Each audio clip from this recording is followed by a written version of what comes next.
Hello friends, स्वागत है आपका अपने अपने क्लासेस यशटेक पॉली में। तो आज हम लोग स्टार्ट करेंगे केमिकल टेक्नोलॉजी फर्स्ट, जो कि केमिकल इंजीनियरिंग थर्ड सेमेस्टर का एक बहुत ही बढ़िया सब्जेक्ट है। तो आज हम लोग उसके इंट्रोडक्शन की बात करेंगे। तो चलिए स्टार्ट करते हैं। सबसे पहले कि जो केमिकल टेक्नोलॉजी होता है वो होता क्या है। तो इसको जानने से पहले हमें जानना पड़ेगा कि यूनिट ऑपरेशन और यूनिट प्रोसेस क्या होती है। तो बात करते हैं यूनिट ऑपरेशन की। तो यूनिट ऑपरेशन क्या होता है कि unit operation is that operation in which only physical change occur. Unit operation एक ऐसा ऑपरेशन है जिसमें क्या होता है, फिजिकल चेंज होता है। फिजिकल चेंज का मतलब जिसमें कोई भी क्या हो, केमिकल चेंज ना हो, फिजिकल चेंज होता है। जैसे एग्जाम्पल की बात करें तो mixture of water and salt and water will be form of vapour and salt does not change. जब हम वाटर में क्या कर दें, साल्ट को मिला दें, और जब हम उसको हीट करें तो वाटर वेपर के फॉर्म में बन जाएगा और साल्ट उसी में रह जाएगी।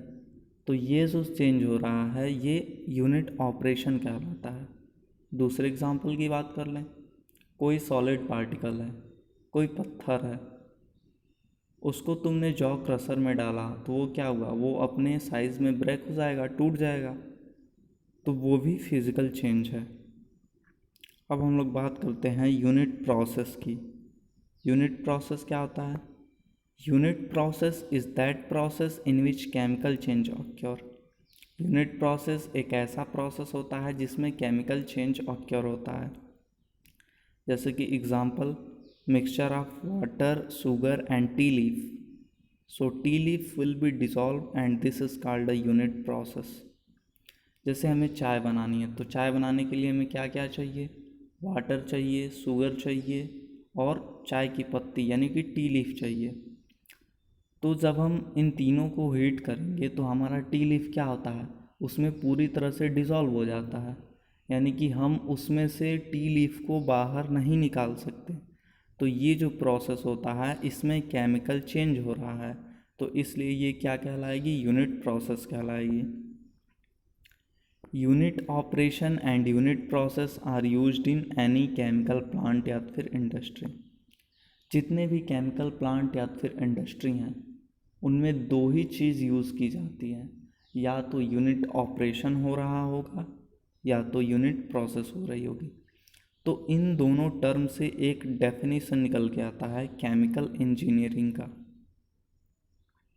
क्या होता है केमिकल इंजीनियरिंग?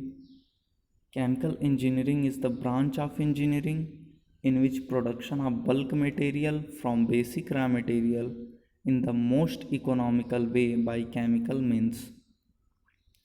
केमिकल इंजीनियरिंग एक इंजीनियरिंग की ब्रांच है जिसमें हम किसी भी बड़े मटेरियल का क्या करते हैं, प्रोडक्शन करते हैं किसी छोटे मटेरियल से, किसी बेसिक मटेरियल से, और बहुत ही कम इकोनॉमिकल वे में, यानी कि फाइनेंशियल कंडीशन हमारी क्या हो, कम हो, तब भी हम इसका प्रोडक्शन कर सकते हैं। तो समझ में आया केमिकल इंजीनियरिंग की डिफिनीशन। अब आगे बढ़ते हैं, हम लोग इंट्रोडक्शन की बात करते हैं। Chemical industries are basically divided into 5 major categories. जो केमिकल इंडस्ट्री है वो 5 मेजर कैटेगरी में डिवाइड की हुई है। कौन कौन सी कैटेगरीज हैं? पहला है इनऑर्गेनिक केमिकल इंडस्ट्री, दूसरा है नेचुरल प्रोडक्ट इंडस्ट्री, तीसरा है सिंथेटिक ऑर्गेनिक केमिकल इंडस्ट्रीज, चौथा है पॉलीमराइजेशन इंडस्ट्रीज, और पांचवा है metallurgical industries. With added material on, कुछ मटेरियल इसमें ऑन करने के बाद भी दो और केमिकल इंडस्ट्री हैं। कौन कौन सी हैं? Pollution control and toxic chemicals, application of computer to the chemical industry, CACA, application of computer to the chemical industry. Chemical industries के कुछ इम्पोर्टेंट पॉइंट है उसको भी देख लेते हैं। India is the sixth largest chemical producing country in the world and third largest producer in Asia. India जो है वो छठा लार्जेस्ट केमिकल प्रोड्यूसिंग कंट्री है पूरे वर्ल्ड में और तीसरा लार्जेस्ट प्रोड्यूसर है जो कि हमारे एशिया में केमिकल को प्रोड्यूस करता है. The chemical and petrochemical market in the country is worth 178 billion US dollar and expected to reach 300 billion by 2025. जो केमिकल और पेट्रोकेमिकल मार्केट है हमारे कंट्री में वो इस टाइम लगभग 178 बिलियन यूएस डॉलर के करीब है. हमें आशा है कि हम 2025 आते आते इस 178 बिलियन को 300 बिलियन में कन्वर्ट कर देंगे. The chemical industry employees around 2 million people in India. जो केमिकल हमारी इंडस्ट्रीज़ हैं वो हर साल लगभग 20 लाख लोगों को रोज़गार देती है. Chemical manufacturing in India is mainly concentrated in Gujarat and Maharashtra. जो हमारा केमिकल मैन्युफैक्चर होता है इंडिया में वो सबसे ज़्यादा जो होता है वो मेनली गुजरात और महाराष्ट्र में होता है. India produces 80,000 different chemicals commercially. जो हमारी कंट्री इंडिया है वो 80,000 डिफरेंट तरह की क्या बनाती है, केमिकल बनाती है. अब आता है export potential. India is among the top chemical exporting country in the world. India एक टॉप पे आती है केमिकल को एक्सपोर्ट करने में, दूसरे देशों में भेजने के लिए. India export inorganic and organic chemicals, tanning and dyes, petrochemical, plastics, synthetic rubber etc. India क्या क्या एक्सपोर्ट करती है? इनऑर्गेनिक और ऑर्गेनिक केमिकल भी एक्सपोर्ट करती है. डाइज होता है जो कपड़ों पे जो रंग चढ़ाया जाता है वो डाइज होता है, वो भी एक्सपोर्ट करती है. पेट्रोकेमिकल भी अदर कंट्री को प्रोवाइड करती है. बाकी बहुत सी चीज़ें इंडिया अदर कंट्री को प्रोवाइड करती हैं. In 2021 to 22 Indian chemical exports hit a record high at 29.3 billion US dollar. This was a 106% growth over 2013 to 14. जो हमारा ये ईयर है 2021-2022, तो जो इसमें केमिकल एक्सपोज है वो 29.3 बिलियन US डॉलर हो गया है. मतलब कि जो ये 2013 से 2014 में से लेके अब तक इसमें 100% की ग्रोथ हो गई है. मीन्स कि 2014 में कितना था, ये लगभग 14 कुछ बिलियन US डॉलर होगा और इस टाइम 29.3 बिलियन US डॉलर है. यानी कि इसमें कुछ ना कुछ इंक्रीज़ हुई है. India export chemical and chemical products in more than 175 countries in the world. India export chemical and chemical product in more than 175 country in the world. India जो केमिकल और केमिकल प्रोडक्ट हैं वो 175 other countries में भी क्या करती हैं, export करती हैं. China is the major importer of dyes. जो चाइना है वो हमसे इंडिया से सबसे ज़्यादा क्या लेता है, डाई लेता है, जो कपड़ों का कलर को क्या करता है, कपड़ों के कलर को चेंज करता है. USA is the largest importer of essential oil. और जो यूनाइटेड स्टेट ऑफ अमेरिका है वो हमसे इसेंशियल ऑयल लेता है बहुत ही लार्जेस्ट मात्रा में.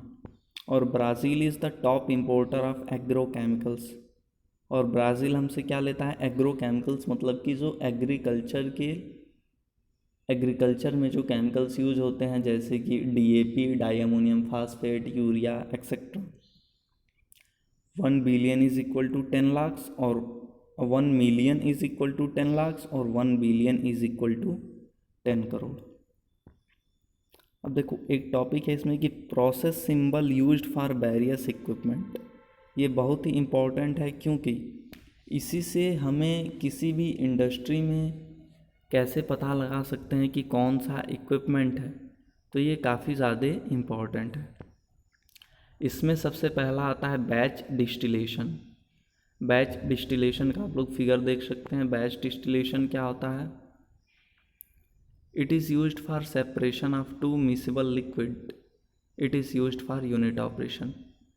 ये दो या दो से ज़्यादा मिसिबल लिक्विड को क्या करने के लिए, सेपरेट करने के लिए यूज़ किया जाता है। डिस्टिलेशन जहाँ भी समझ में शब्द आ जाए वहाँ पे समझ लो कि किसका प्रोसेस हो रहा होगा, सेपरेशन का प्रोसेस हो रहा होगा। तो ये दो या दो से ज़्यादा मिसिबल लिक्विड को सेपरेट करने के लिए यूज़ किया जाता है। ये एक यूनिट ऑपरेशन है। अब देखो यहाँ पे एक टर्म आया है बैच। बैच का मतलब होता है कि जो प्रोसेस हो रहा हो वो हमारा प्रोसेस कंटिन्यूअस प्रोसेस नहीं होता है, यानी जो प्रोसेस होता है वो रुक रुक के प्रोसेस होता है। जैसे एग्जांपल की बात करें, आपके घर मेहमान आ गए, आपको बनानी है, 40 मेहमान आ गए और आपको चाय बनानी है, बर्तन है कि आप उसमें 20 लोगों का ही चाय बना सकते हैं। तो आपने 20 लोगों का पहले चाय बनाया, फिर 20 लोगों का बनाया। तो ये जो प्रोसेस होता है वो बैच वाइज प्रोसेस होता है। और कंटिन्यूअस प्रोसेस, आपने एक मशीन लगा दी, उसमें आपने वाटर डाल दिया, शुगर डाल दिया, टी लीफ डाल दी और चाय उसमें से धीरे धीरे बन के आता रहा, थोड़ा थोड़ा ही आता रहा लेकिन आता रहा। तो ये कंटिन्यूअस प्रोसेस हो गई। दूसरा आता है कंटिन्यूअस फ्रैक्शनेटर। कंटिन्यूअस फ्रैक्शनेटर क्या होता है देख लीजिए। It is used for high volume continuous separation of two or more miscible liquid. ये भी दो या दो से ज़्यादा मिसेबल लिक्विड को सेपरेट करने के लिए ही है, लेकिन इसमें जो प्रोसेस होता है वो कंटिन्यूअस प्रोसेस होता है। अब देखिए स्प्रे ड्रायर। स्प्रे ड्रायर का आप फिगर देख सकते हैं। यहाँ से हमने हॉट एयर इन की, यहाँ से हमें हॉट एयर आउट हो गई। It is used for drying of liquid feed. ये लिक्विड फीड को ड्राई करने के लिए यानी कि सुखाने के लिए स्प्रे ड्रायर का यूज़ किया जाता है। जैसे एग्जांपल की बात करें तो conversion of liquid milk to powder milk. तुम्हारे पास लिक्विड मिल्क है, उसको तुम्हें पाउडर मिल्क में क्या करना है, कन्वर्ट कर देना है। तो वहाँ पे अगर तुम स्प्रे ड्रायर इक्विपमेंट का यूज़ करते हो तो तुम्हारा लिक्विड मिल्क पाउडर मिल्क में कन्वर्ट हो जाएगा, क्योंकि ये ड्राइंग ऑफ लिक्विड फीड के लिए ही यूज़ किया जाता है। चौथा है रोटेटरी ड्रायर। रोटेटरी ड्रायर क्या होता है? It is used for drying of solid feed. ये सॉलिड फीड को ड्राई करने के लिए यूज़ किया जाता है। ये रोटेट करता रहता है यानी घूमता रहता है। इसमें drying of cement is done by rotatory dryer. इसमें जो सीमेंट को सुखाना होता है, अगर उसमें मॉइस्चर होते हैं और हमें सीमेंट को सुखाना है तो हम रोटेटरी ड्रायर का यूज़ करते हैं। पांचवा इक्विपमेंट है आपका टनल ड्रायर।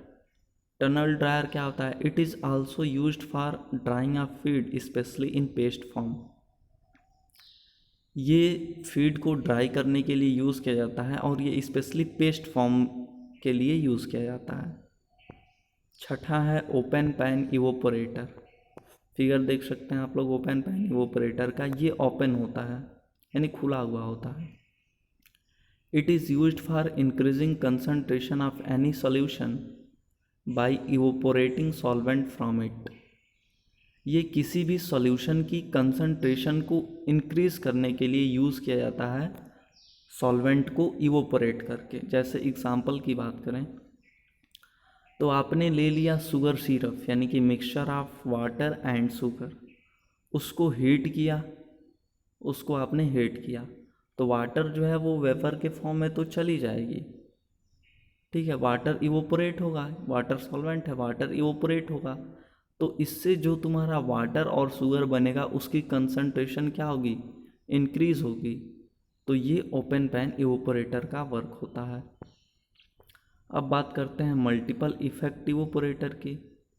तो इसका आप लोग फिगर देख सकते हैं। इसमें से फीड आया, यहाँ से मल्टीपल इफेक्ट इवोपोरेटर, और ये फीड आउट हो गया, यहाँ से हमें प्रोडक्ट मिला। It is used for concentration of large amount of solution by decreasing pressure inside the equipment. ये भी कंसंट्रेशन बढ़ाने के लिए ही यूज़ किया जाता है, बट इसमें हम क्या करते हैं, प्रेशर को डिक्रीज करते हैं। जैसे कि water is boiled in a sequence of vessels. जैसे वाटर इसमें क्या हुआ, बॉयल हुआ, इसमें हाई टेम्परेचर थी, इसमें हाई टेम्परेचर थी तो इसमें बॉयल हुआ, फिर इसमें बॉयल हुआ, फिर इसमें बॉयल हुआ और हमें यहाँ से प्रोडक्ट मिल गया। अब आता है liquid liquid extraction. Liquid liquid extraction क्या होता है, it is used for separation of two miscible liquid. ये दो मिसेबल लिक्विड में से सेपरेट करने के लिए यूज़ किया जाता है। जैसे removal of naphthalene from the mixture of lubricating oil and naphthalene by adding furfural solvent into it, by adding furfural solvent into it. जैसे आपने नेफ्थलीन नहीं लिया, आपने यहाँ पे क्या ले लिया, नेफ्थलीन ले लिया, यहाँ पे आपने क्या ले लिया, नेफ्थलीन। नेफ्थलीन इसमें ले लिया from the mixture of lubricating oil, और इसमें क्या है, लुब्रिकेटिंग ऑयल भी है, और इसमें क्या है, लुब्रिकेटिंग ऑयल भी है। इसमें नेफ्थलीन है और लुब्रिकेटिंग ऑयल भी है।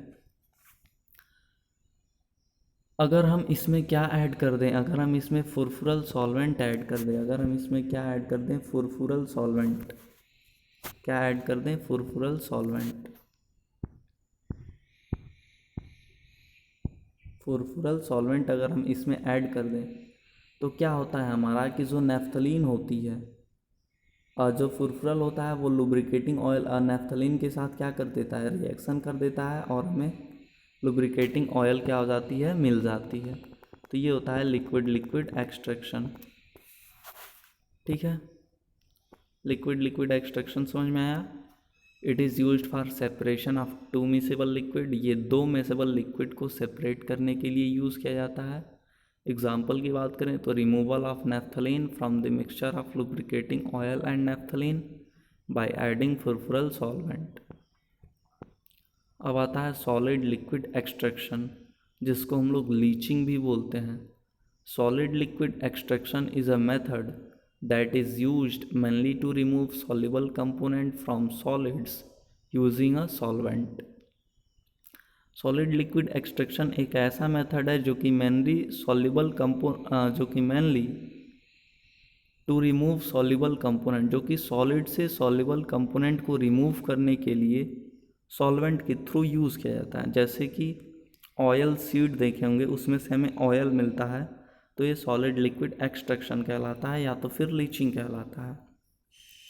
दूसरे एग्जांपल की बात करें तो आपने देखा होगा मार्केट में कि जो गन्ना होता है, जब हम उसका जूस निकालते हैं तो इसमें हमें जो बगास मिलता है, यानी जो सबसे वेस्ट मटेरियल मिलता है, उसमें अगर हम क्या कर दें, फिर से उसमें पानी का छिड़काव कर दें तो फिर से हमें क्या मिलने लगेगा, वो जूस मिल जाएगा। वीक जूस होगा, बढ़िया नहीं होगा, लेकिन जूस मिल जाएगा हमें। तो ये भी सॉलिड लिक्विड एक्सट्रैक्शन ही है। अब बात आती है सेंट्रीफ्यूगल पंप की। सेंट्रीफ्यूगल पंप क्या होता है, it is used for transportation of liquid feed from one position to another position by increasing their pressure. क्या होता है, ये लिक्विड फीड को वन प्लेस से अनदर प्लेस तक ट्रांसपोर्ट करने के लिए यूज़ किया जाता है, प्रेशर को क्या करके, इंक्रीज करके। जैसे हम एग्जांपल की बात करें तो घरों में देखा होगा आपने, मोटर सबके घर लगी होती हैं, तो मोटर में क्या होता है, हमने लिक्विड फीड को एक जगह से दूसरी जगह तक भेजा, तो उसमें जो पंप यूज़ होता है वो सेंट्रीफ्यूगल पंप यूज़ होता है। अब बात आती है रेसिप्रोकेटिंग पंप की। तो it is used for transportation of liquid feed from one position to another position by increasing their pressure. ये भी लिक्विड फीड को वन पोजीशन से अनदर पोजीशन तक प्रेशर को इंक्रीज करके ट्रांसपोर्ट के लिए यूज़ किया जाता है। बट इसमें क्या होता है, क्या डिफरेंस होता है सेंट्रीफ्यूगल पंप में और रेसिप्रोकेटिंग पंप में। डिफरेंस ये होता है कि जो रेसिप्रोकेटिंग पंप होता है वो काफ़ी ज़्यादा दूर तक ले जाने के लिए, जैसे कि हमें बड़ी बड़ी बिल्डिंग्स में ले जानी है, बहुत ज़्यादा दूर तक ले जाना है, तो उसमें लिक्विड फीड को बहुत ज़्यादा दूर तक ले जाना है, तो उसमें रेसिप्रोकेटिंग पंप का यूज़ करते हैं। और हमें कम दूर तक ले जानी है तो हम सेंट्रीफ्यूगल पंप का यूज़ करते हैं। इजेक्टर क्या होता है? It is used for creating vacuum inside any column. Ejector का वर्क होता है कि ये वैक्यूम को क्रिएट करता है। इसका यूज़ मल्टीपल इफेक्ट इवोपोरेटर में किया जाता है। यह स्टीम बना लेता है जिसके कारण इसकी प्रेशर क्या हो जाती है? डिक्रीज़ हो जाती है और इसमें से एयर बाहर आ जाता है। तो आशा करते हैं कि आज का ये लेक्चर आप लोगों को समझ में आया होगा। तो प्लीज़ अगर आपको अच्छा लगा हो तो चैनल को लाइक, सब्सक्राइब और शेयर ज़रूर करें। Thank you.